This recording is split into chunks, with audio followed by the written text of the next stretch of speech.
بسم اللہ الرحمن الرحیم۔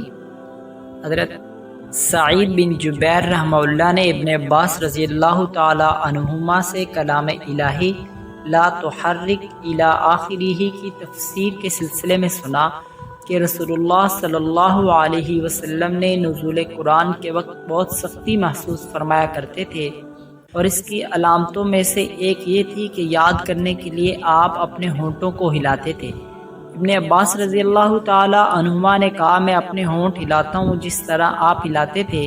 سعید کہتے ہیں، میں بھی اپنے ہونٹ ہلاتا ہوں جس طرح ابن عباس رضی اللہ تعالی عنہما کو میں نے ہلاتے دیکھا۔ پھر انہوں نے اپنے ہونٹ ہلائے۔ ابن عباس رضی اللہ تعالی عنہما نے کہا، پھر یہ آیت اتری کہ اے محمد، قرآن کو جلد جلد یاد کرنے کے لیے اپنی زبان نہ ہلاؤ، اس کا جمع کر دینا اور پڑھا دینا ہمارا ذمہ ہے۔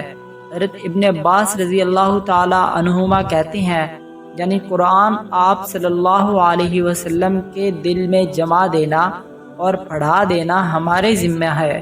پھر جب ہم پڑھ چکیں تو اس پڑھے ہوئے کی اتباع کرو۔ ابن عباس رضی اللہ تعالی عنہما فرماتے ہیں، اس کا مطلب یہ ہے کہ آپ اس کو خاموشی کے ساتھ سنتے رہو، اس کے بعد مطلب سمجھا دینا ہمارے ذمہ ہے۔ پھر یقیناً یہ ہماری ذمہ داری ہے کہ آپ اس کو پڑھو، یعنی اس کو محفوظ کر سکو۔